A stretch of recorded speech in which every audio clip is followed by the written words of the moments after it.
Hello friends, and welcome back to English Classes Online. I am your host Benjamin. Today we are diving into the world of English grammar to unlock the secrets of the perfect tense. If you are an intermediate learner looking to elevate your grammar skills, you are in the right place. Let's get started right away. Now, the first basic question is, what is the perfect tense? The perfect tense is used to describe actions that are completed in relation to another time or event. In English, we have three main types of perfect tenses, namely present perfect, past perfect, and future perfect. Now, let's break each one down, starting with the present perfect tense. This tense is formed using have or has plus the past participle of the verb. For example, I have finished my homework. This indicates that the action is relevant to the present. Here are the key points. You need to use the present perfect to express experiences, and it can indicate actions that started in the past and continue to the present. For example, I have lived in London for 5 years.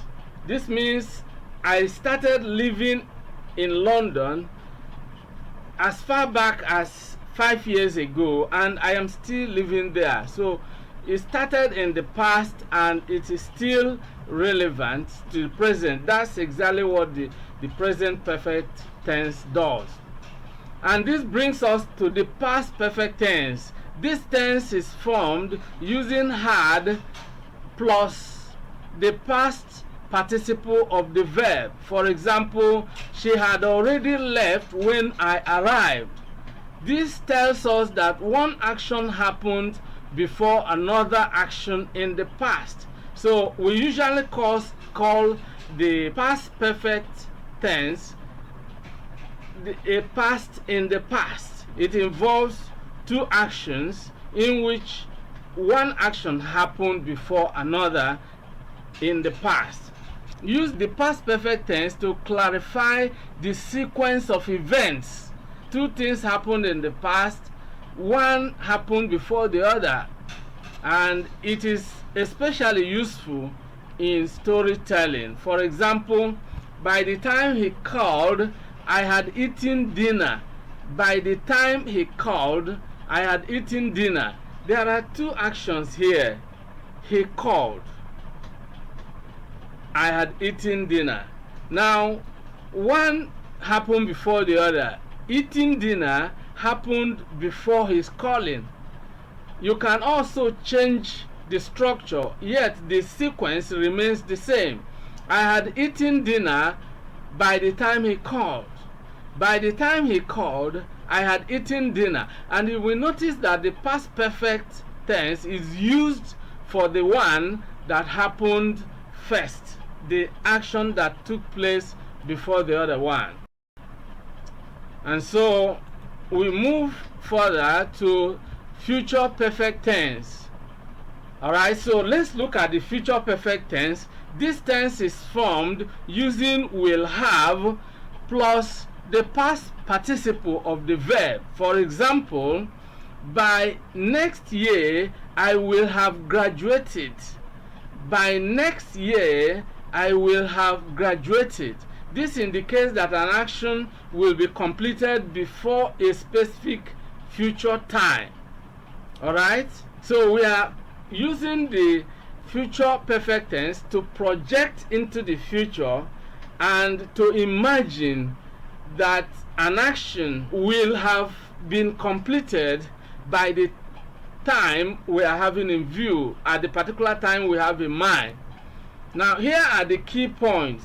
Use the future perfect to set deadlines for actions.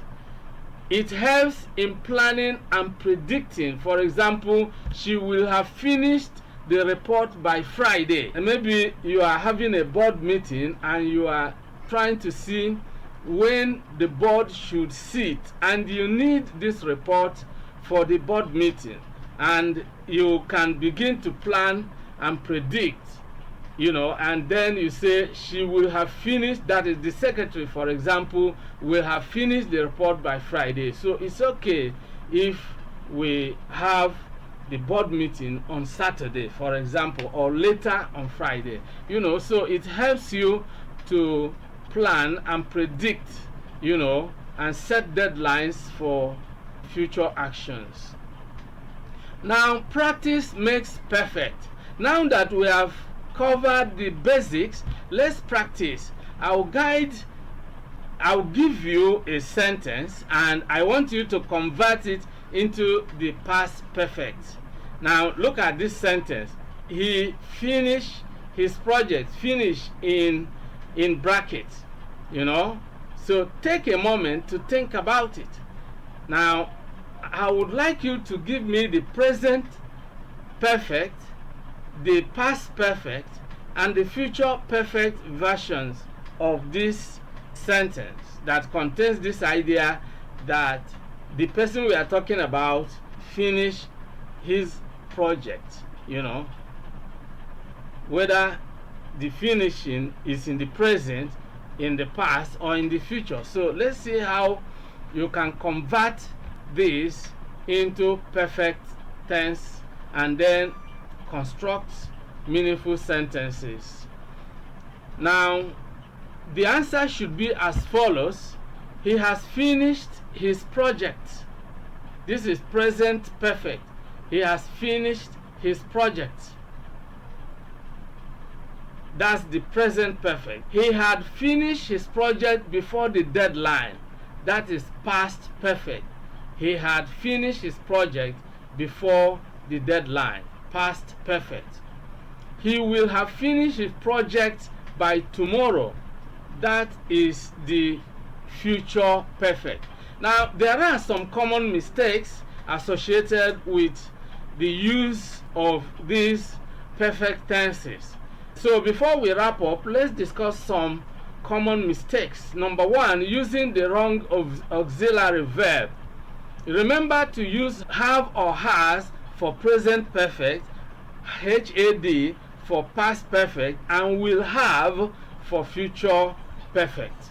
Okay, so always make sure you do that. Otherwise you will be making some mistakes. Okay, for example, if you say I have finished my assignment before the teacher came into the class, the fact that they are using have for a past action makes it a mistake. Alright, so you can only use had for a past action that came before another action in the past. So you can say I had finished my assignment before the teacher came into the class. Alright, or you can say I have finished my assignment. Then in terms of the future, you can say I will have finished my assignment by now. The second mistake is confusing perfect tense with simple past. The perfect tense connects past actions to the present or future, while simple past describes completed actions without connection. If you say I completed my assignment, that is the simple past tense. But if you say I had completed my assignment before the teacher came into the class, you are using the past perfect tense. If you say I have completed my assignment, that's the present perfect. So that is exactly the way to go. Make sure you do not confuse the perfect tense with the simple past, okay, or with the simple present, or with the future present. Always make sure that the perfect tense has to have either have or has for the present, had for the past perfect, and will have for the future perfect. Okay, so take note of all this. Now, great job today. Now you know how to use the perfect tense in English. Practice these structures in your writing and speaking, and you will see improvement in no time. Don't forget to like, subscribe, and hit the notification bell for more grammar tips. If you have any questions, drop them in the comments below. Thanks for watching, and see you in the next lesson. Many thanks for watching today's video. A big thank you to all of you out there for being part of today's episode. I hope you enjoyed the video.